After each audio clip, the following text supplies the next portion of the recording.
Je vous invite à ouvrir la parole de Dieu autour d'un verset vraiment qui a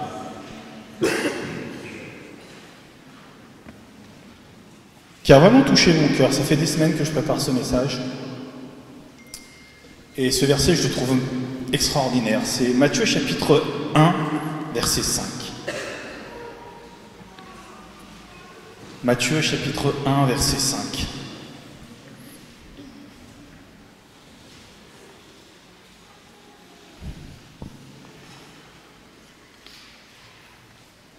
De Rahab, on va lire dans la version qui est écrite. Salma eut pour descendant Boaz.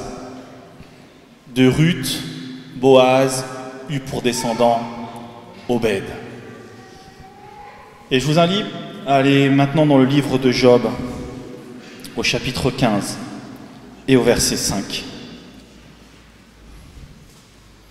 Cet après-midi, ce soir, j'avais à cœur de vous parler de la culpabilité. Job, chapitre 15, verset 5. Tout le monde connaît l'histoire de Job. J'ai quelques questions de la jeunesse cette semaine sur Job. Job est un livre qui nous interpelle énormément parce que c'est un homme qui a souffert sans vraiment de raison apparente. Et dans l'épreuve de vie qu'il va vivre, des amis vont venir l'entourer. Vous connaissez un petit peu le livre de Job? Il a 3 amis qui vont venir. Et au début, ces amis vont être vraiment dans la compassion. Il nous a même dit au début du livre de Job qu'ils vont pleurer avec lui. Mais ça va changer. Ça va changer. Et on lit Job chapitre 15, verset 5. C'est un des amis de Job, il s'appelle Eliphaz, qui parle. Et il dit ceci à Job. C'est ta faute qui dirige ta bouche et tu choisis le langage des hommes rusés. C'est ta faute qui dirige ta bouche. Et ce qui va être assez triste, et on le voit dans Job chapitre 19, je vais vous le lire. Voici la réponse que Job va faire à ses amis. Jusqu'à quand affligerez-vous mon âme et m'écraserez-vous de vos discours? Voilà 10 fois que vous m'outragez, n'avez-vous pas honte de m'étourdir ainsi? Et un peu plus loin dans Job chapitre 19, il dit ceci. Ayez pitié de moi, vous mes amis, car la main de Dieu m'a frappé. C'est dur, hein? Job en est rendu à demander pitié à ses amis tellement qu'il se sent écrasé. Quand je relisais cette histoire, que je relisais Job, que je regardais toute son histoire qui est assez déroutante, on voit un homme juste. Job est un homme juste. Job va même recevoir de la part de Dieu cette reconnaissance devant le diable. Imaginez, j'ai un jeune qui m'a posé cette question cette semaine, mais comment Satan et Dieu ont pu parler ensemble? Je n'ai pas la réponse. Si vous l'avez, j'avais bien. Il va lui dire, est-ce que tu as vu Job? Est-ce que tu as vu cet homme, combien il m'aime? Combien il m'honore? Et regardez maintenant ce qu'il dit au chapitre 19. Dieu m'a frappé. Dieu m'a puni. Est-ce qu'il n'y a pas des fois comme ça, on se retrouve dans des situations de vie, des épreuves, où on est au bout, et on se dit, Seigneur, pourquoi? Pourquoi est-ce que tu me punis? Qu'est-ce que j'ai fait pour être puni? Et Job va rester comme ça. C'est ce que j'ai appelé l'autoculpabilité infondée. Il y a des fois, on s'accuse de choses alors qu'il n'y a rien. Et on commence à dire, si je suis dans cette situation, c'est que je l'ai mérité. Je l'ai mérité parce qu'autrement, on a le sentiment que Dieu peut nous punir. Mais frères et sœurs, quand je lis la Bible, je ne vois pas un Dieu qui punit. Je vois un Dieu qui pardonne. Je vois un Dieu qui aime. Et Job, il est là, il se dit, mais c'est pas possible, c'est pas possible. Et tout son entourage est autour de lui pour lui dire, mais Job, c'est de ta faute. Tu as dû faire quelque chose. Tu as dû faire quelque chose. C'est pas possible. Et tu es tellement têtu, vous savez, il y en a qui vous parlent comme ça. Tu es tellement têtu, tu veux pas l'entendre. Mais oh gars, ouvre les yeux. Si tu es comme ça, c'est que tu l'as mérité. Mon frère, ma soeur, il y a des combats, il y a des fois, tu n'as rien mérité du tout. Ça s'appelle le combat de la foi.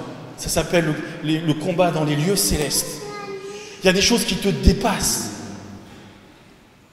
Et ne commence pas à te mettre une charge sur ton dos pour te dire « Non mais Seigneur, c'est certainement que je le mérite. » Combien de personnes aujourd'hui qui sont dans l'épreuve sont persuadées que Dieu les punit? Mon frère, ma soeur, Dieu ne te punit pas. Vraiment, ce que je veux te dire ce matin, ce soir, Dieu ne te punit pas. C'est pas parce que tu es dans l'épreuve que tu vis des choses difficiles, que peut-être tu as même cette petite voix qui vient dans ta tête pour te dire « Il est où ton Dieu ?» Ah, certainement que tu as dû faire quelque chose de grave. Tu te mets en prière et tu dis « Au nom de Jésus, je chasse ces pensées. » Parce que ça ne vient pas de Dieu. Et il y a même des fois, on en arrive à se dire « Mais je ne suis même plus digne d'être sauvé. Je ne suis même plus digne d'être un croyant, d'être un chrétien. Je ne suis peut-être même plus digne d'être un serviteur de Dieu. Parce que si je suis dans cet état, c'est parce que Dieu me punit. » Non. Je crois qu'aujourd'hui, vraiment, et c'est le message que j'ai dans mon cœur, Dieu veut nous libérer de ces pensées.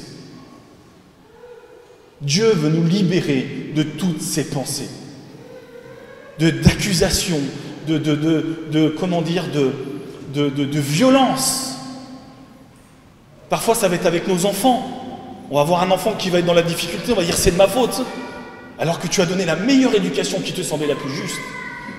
Et tu vas te regarder, quand tu vas voir ton enfant, tu vas te dire non mais Seigneur, j'ai loupé quelque chose. Mon frère, ma soeur, il y a des combats qui te dépassent, qui me dépassent. Alors ne rentre pas, ne laisse pas le diable prendre autorité sur toi. Dieu ne punit pas. Il ne faut pas se culpabiliser de l'épreuve. Parce que c'est ce que le diable voudrait faire avec toi. Et souvent, c'est comme ça qu'on entre dans la dépression.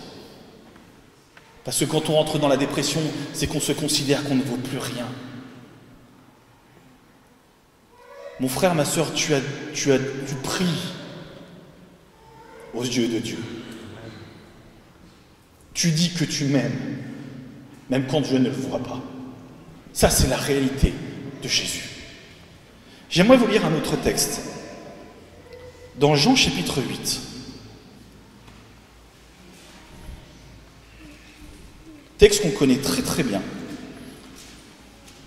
On prend souvent ce texte pour de l'évangélisation d'ailleurs. On va le lire parce que c'est important. On va se le relire. C'est Jésus avec la femme adultère. Je trouve que les titres des fois dans la Bible ils sont un peu durs. Parce qu'on ne l'appelle même pas par son prénom cette femme. On l'appelle par une faute. Je trouve ça violent. Jean chapitre 8, c'est bon? Verset 1er. Jésus se rendit au mont des Oliviers, mais dès le matin, il se rendit de nouveau dans le temple et tout le peuple vint à lui. Il s'assit et les enseignait. Alors les scribes et les pharisiens amènent une femme surprise en adultère. Bizarre, on ne voit pas où il est l'homme. Le placent au milieu et disent à Jésus, « Maître, cette femme a été surprise en flagrant délit d'adultère. Moïse, dans la loi, nous a prescrit de lapider de telles femmes. Toi donc, que dis-tu » Il disait cela pour le mettre à l'épreuve afin de pouvoir l'accuser. Mais Jésus se baissa et se mit à écrire avec le doigt sur la terre. Comme il persistait à le questionner, il se redressa et leur dit « que celui de vous qui est sans péché lui jette le premier la pierre. » De nouveau, il se baissa et se mit à écrire sur la terre. Quand ils entendirent cela, accusés par leur conscience, ils se retirèrent un à un, à commencer par les plus âgés et jusqu'au dernier. Et Jésus resta seul avec la femme qui était là au milieu. Alors Jésus se redressa et lui dit, « Femme, où sont tes accusateurs? Personne ne t'a condamné ?» Elle répondit, « Personne, Seigneur. » Et Jésus lui dit, « Moi non plus, je ne te condamne pas, va et désormais ne pêche plus. » Je trouve cette histoire extraordinaire. Nous sommes là en pleine confrontation entre ce qu'on appelle le légalisme et la grâce. On prend la loi. Cette femme a été surprise à commettre un adultère, il faut la tuer. Pouf, pas de cadeau, on y va. Et ce qui est même violent, en plus, c'est que ce sont des responsables religieux qui vont venir et qui vont l'exposer en plein milieu du temple. On ne fait pas de cadeau, hein. Seigneur, qu'est-ce qu'il faut faire? Toi, qu'est-ce que tu dis? La loi dit qu'il faut la tuer. Est-ce que vous avez déjà pensé à vous mettre à la place de cette femme pour vous dire qu'est-ce qu'elle a pensé dans sa tête? Qu'est-ce qu'elle a pensé dans sa tête? Moi, j'ai fait l'exercice et je me suis dit, elle a dû se dire ça, mais qu'est-ce que j'ai fait pour en arriver là? Mais qu'est-ce que j'ai fait pour en arriver là? Franchement, si j'avais pas fait ça,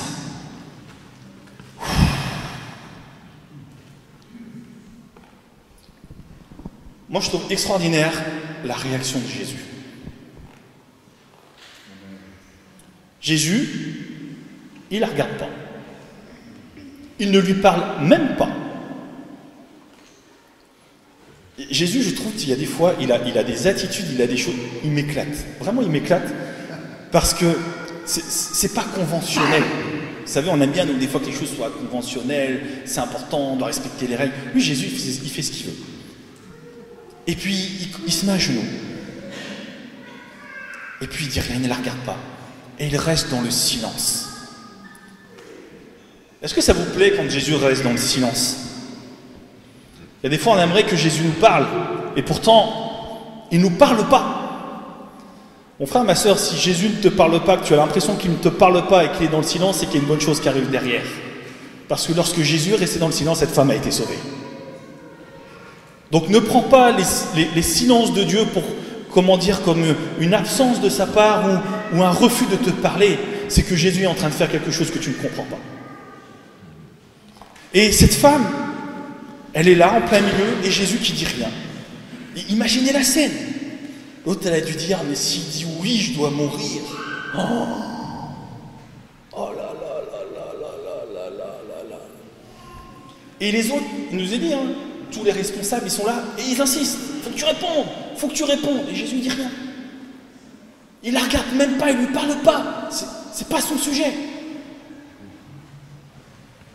Puis à un moment donné, Jésus, bon, les gars, c'est bon. Vous voulez une réponse, je vais vous la donner. Celui qui n'a jamais péché lui jette la première pierre. Ah, les Jésus, quand il nous met des taquets, c'est génial. Ah, les jeunes, ils me disent ça, Manu, t'aimes bien clasher. Là, Jésus nous clash. Et là, tout le monde commence à travailler dans sa tête. Et vous remarquerez que Jésus n'a toujours pas parlé à la femme. Il ne dit rien, il ne lui parle pas. Il est en train de régler cette situation à sa place. Il ne lui parle pas. Et là, je ne sais pas, franchement, j'imagine cette femme à genoux, vraiment, comment dire, dévastée. Dévastée par ce qui pourrait arriver, dévastée par l'accusation de tout le monde, l'humiliation de savoir qu'elle a été prise en faute, et en plus qu'elle l'assume toute seule, parce qu'accessoirement ils sont deux, et que au lieu que comment dire, on lui permette de se repentir, parce que dans la parole de Dieu, dans la loi, il y a le sacrifice de culpabilité. Si tu demandes pardon, c'est possible. On ne lui donne même pas l'opportunité de demander pardon. Et Jésus, il est là, et tout le monde s'en va. Franchement, mettez-vous à la place de cette femme. Je pense qu'on serait à sa place, on se dirait, mais c'est quoi le truc là? Wow. Jusqu'à un moment donné où il n'y a plus personne. Et c'est là que Jésus va lui parler. Où sont ceux qui t'accusent? Ils ne sont plus là. Moi, ce qui m'a surpris, c'est que Jésus, il aurait pu lui dire, il aurait pu poser cette question, est-ce que ce qu'ils ont dit, c'est vrai? Il ne pose pas la question. Il ne pose pas la question. Est-ce que tu as quelque chose à dire pour ta défense? Il ne pose pas la question. La question qu'il pose, c'est où sont ceux qui t'accusent? Ils ne sont plus là. Alors moi non plus, je ne te condamne pas. Mon frère, ma sœur, tu as peut-être commis des choses qu'il ne fallait pas. Tu as peut-être loupé des choses dans ta vie. Mais Jésus ne te condamne pas. Ça s'appelle la grâce. Jésus ne te condamne pas. Vous savez ce que ça veut dire, être gracié? En France, on parle d'amnistie. Ça veut dire que quand quelqu'un est gracié, amnistié, il est exempté de purger sa peine. Ça veut dire qu'on enlève, on considère qu'il n'a plus besoin d'assumer la bêtise qu'il a faite. Et en France, il n'y a qu'une personne qui a le droit d'amnistier. Vous savez c'est qui? Le président de la République. En ce moment, il a pas mal de sujets à gérer. C'est le seul. Mon frère, ma soeur, il y a quelqu'un dans le ciel qui a toute autorité qui peut t'amnistier cet après-midi. Il peut effacer toute ta dette. Il peut effacer tout ce que tu as fait. N'entends pas les voix de tous ceux qui veulent t'accuser. Et peut-être que tu te sens, toi, accusé parce que tu as commis une faute. C'est possible.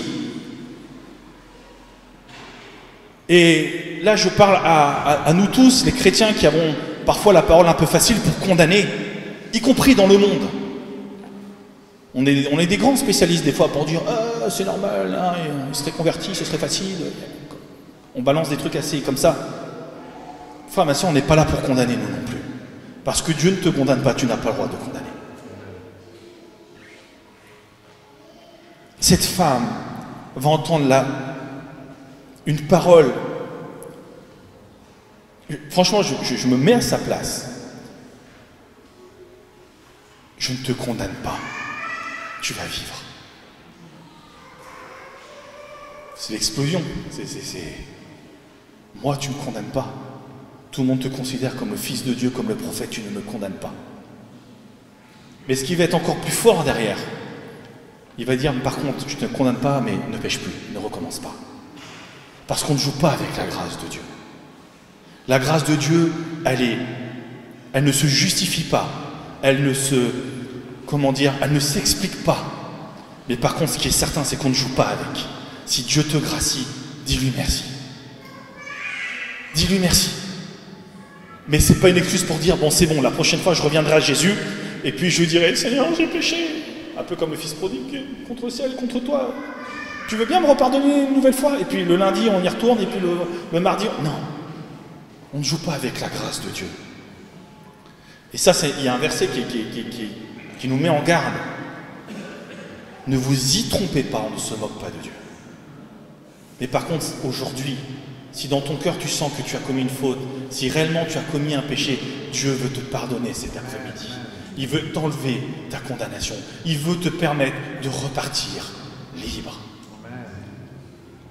Autre exemple.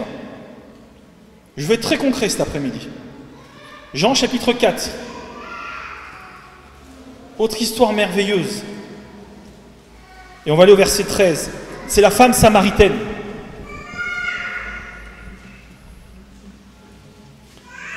Jean chapitre 4, verset 13. On va lire jusqu'au verset 19. Donc Jésus s'arrête à un puits où une femme, il est midi et une femme vient chercher de l'eau. Et on est en Samarie.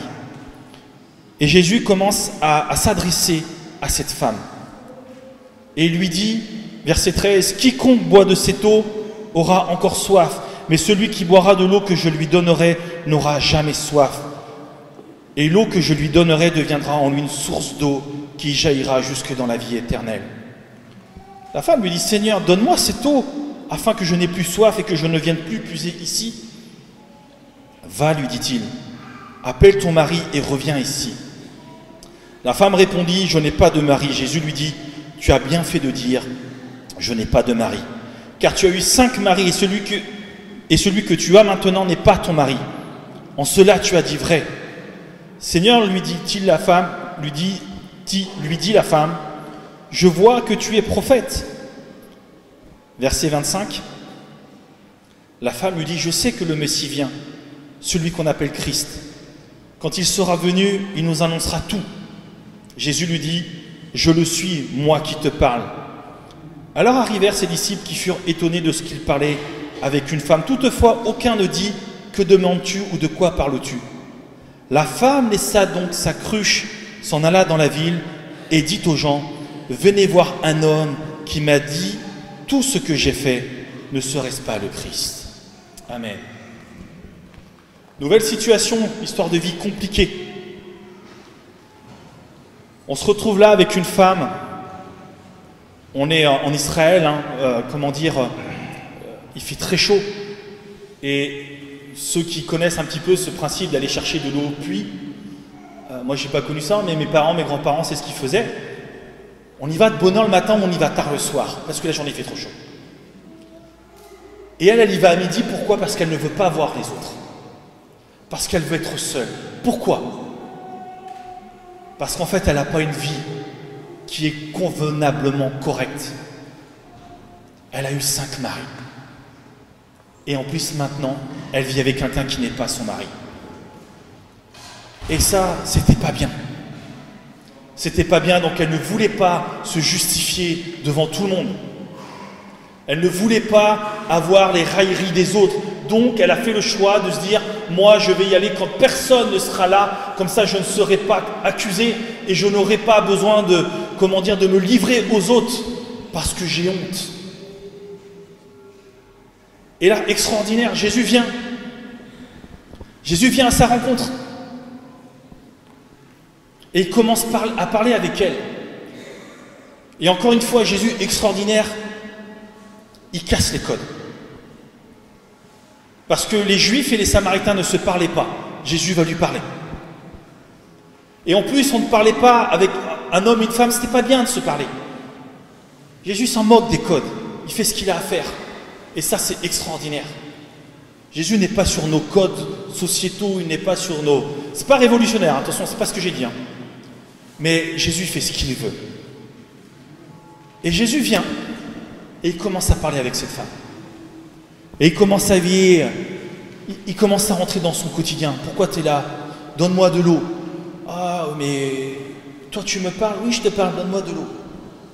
Mais je veux pas cette eau, moi je veux une autre eau, celle qui donne la vie. Et cette femme va commencer à être touchée par le message de Jésus. Vous remarquerez que Jésus ne viendra pas en l'agressant. Il vient avec de la douceur, de la bienveillance. Il sait qu'il casse des codes. Et il vient. Et Jésus va commencer à venir dans son secret. On l'a lu. Va, appelle ton mari et reviens ici. Je n'ai pas de mari. C'est vrai ce que tu dis, ce n'est pas ton mari. Tu en as même eu 5. Ce que Jésus voulait, c'est qu'elle reconnaisse, qu'elle assume que la vie qu'elle avait n'était pas la bonne. En cela, tu as dit vrai. On ne peut pas mentir au Seigneur. Mais ce que le Seigneur attend, c'est qu'il y a des fois, tu lui dises ce que tu as fait. Ne le cache pas. Ça ne sert à rien. Parce que lui le sait. Et quand il vient au pied de cette femme, ce n'est pas pour la condamner. Au contraire. Mais ce qu'il attend, c'est qu'elle déverse son cœur, c'est qu'elle ouvre son cœur et qu'elle accepte de reconnaître qu'il y a quelque chose qui ne va pas dans sa vie. Quand j'ai pensé à cette histoire, j'ai pensé Un psaume de David qui dit ceci: « Je t'ai fait connaître mon péché, je n'ai pas caché mon iniquité. J'ai dit, j'avouerai mes transgressions à l'Éternel, et tu as effacé la peine de mon péché. » Autre texte dans l'épître de Jean: « Si nous confessons nos péchés, il est fidèle et juste pour nous les pardonner et pour nous purifier de toute iniquité. » Ça, c'est la grâce de Dieu. J'aimerais vous raconter une histoire que j'ai vécue il y a très très longtemps. Je raconte de temps en temps à la jeunesse. Il y a 20 ans peut-être, un peu plus de 20 ans, 25 ans. On se retrouvait avec quelques jeunes à un camp de jeunesse, à Noël. Et c'était un camp béni, hein, vraiment un camp béni.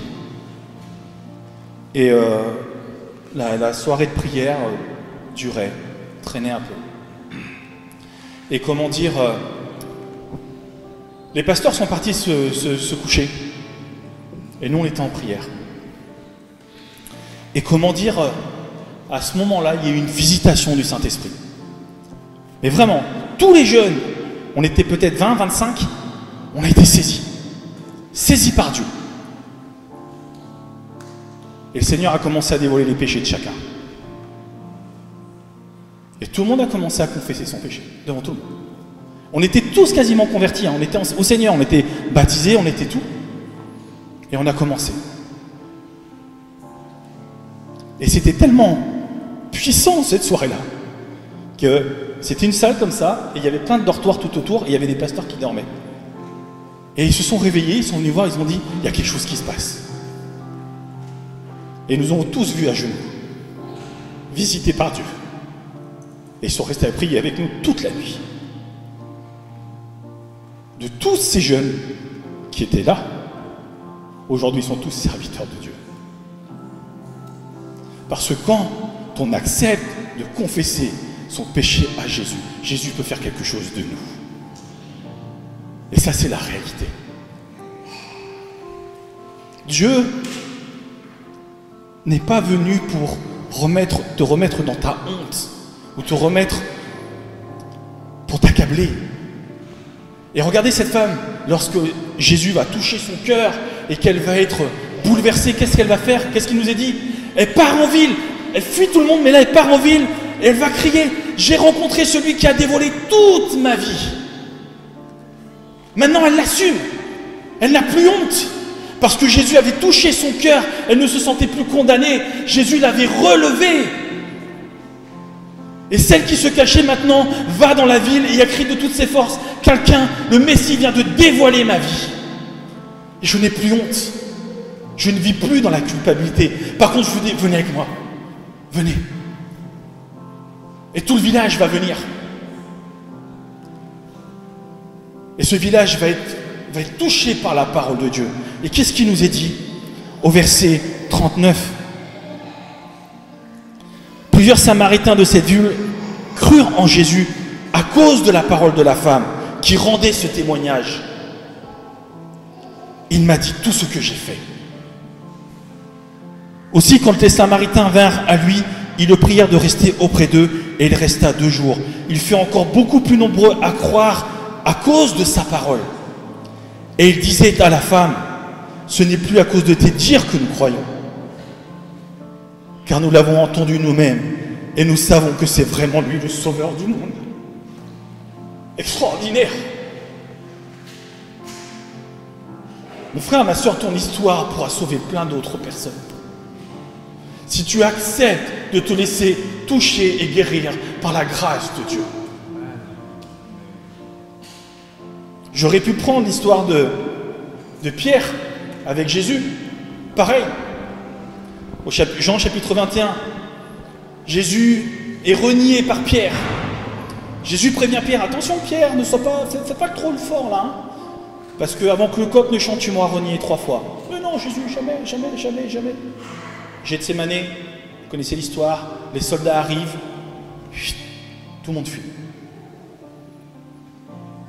Et il nous est dit que Pierre suivait Jésus de loin. Et là, première question: mais toi tu n'étais pas avec Jésus? Oh non, non, je ne le connais pas. Deuxième question. Mais si, vu l'accent que tu as, tu dois un de ces amis. Non, je vous assure. Troisième fois. Et qu'est-ce qu'il nous est dit? Jésus regarda Pierre de loin. Et Pierre commença à pleurer amèrement.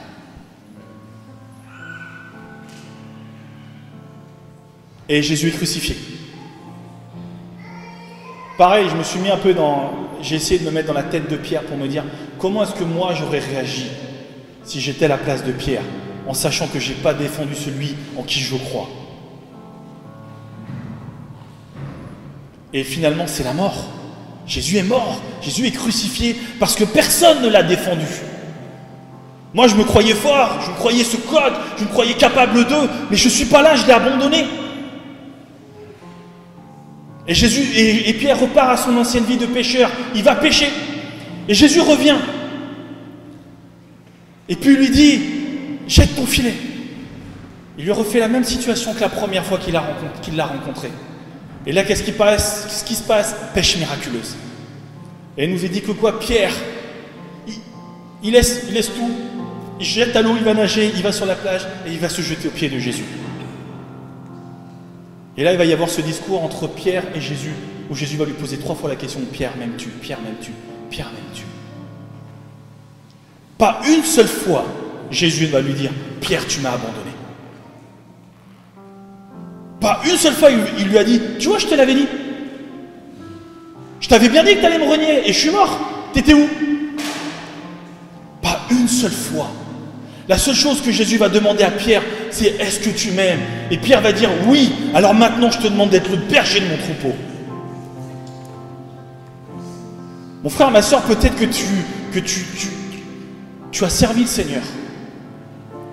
Peut-être que tu t'es levé pour faire quelque chose pour le Seigneur et tu t'es vautré. Ça arrive.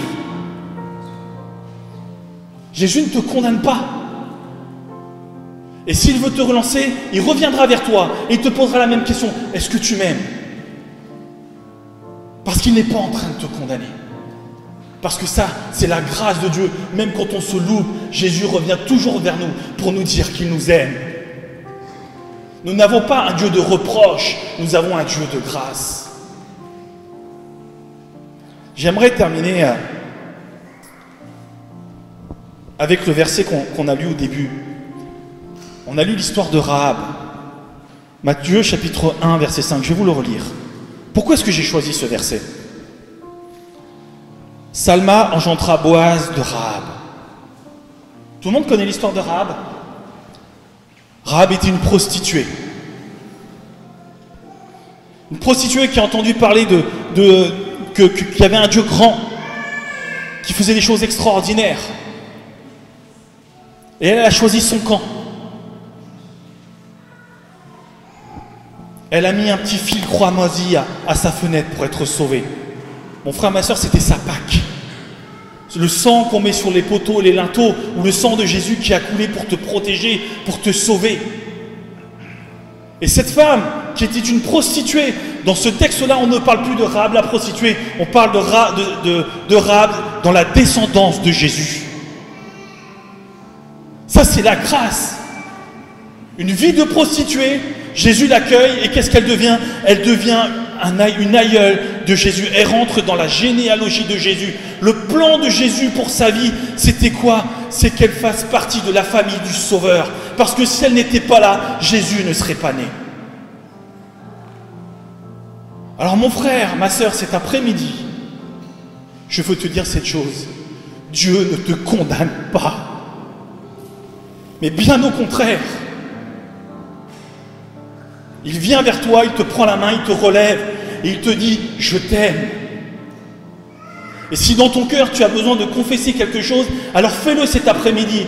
Mais quand on aura quitté cette réunion, tu ne seras plus accablé, tu seras totalement délivré et tu diras maintenant « Je marche dans la vocation dans laquelle Jésus m'a appelé, je rentre dans son plan divin pour ma vie et je deviens utile pour ton royaume, Seigneur ».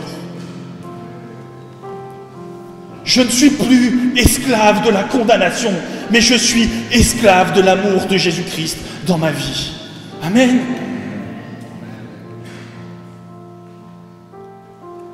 J'avais demandé à la louange, on va le reprendre ce chant, de chanter ce chant, tu sais. Tu sais, Seigneur, parfois j'ai des échecs. Tu sais que parfois j'y arrive pas. Mais je sais que tu m'aimes. Même quand je ne comprends pas, même quand je ne vois rien, même quand parfois j'ai l'impression d'être totalement dans le péché, d'être totalement détruit, d'être totalement dévasté, d'avoir tout loupé dans ma vie. Seigneur, je sais que tu m'aimes même quand je ne le vois pas. Et oh oui, je crois. Parce que ça nécessite un petit pas de foi maintenant. De dire oui, je rentre, j'accepte de croire que tu m'aimes tel que je suis. On va reprendre ce chant si vous voulez bien. Et on va se mettre en prière et on va se laisser. Si vraiment j'avais sur mon cœur cet après-midi que ça peut être un après-midi de délivrance. Vraiment, j'y crois.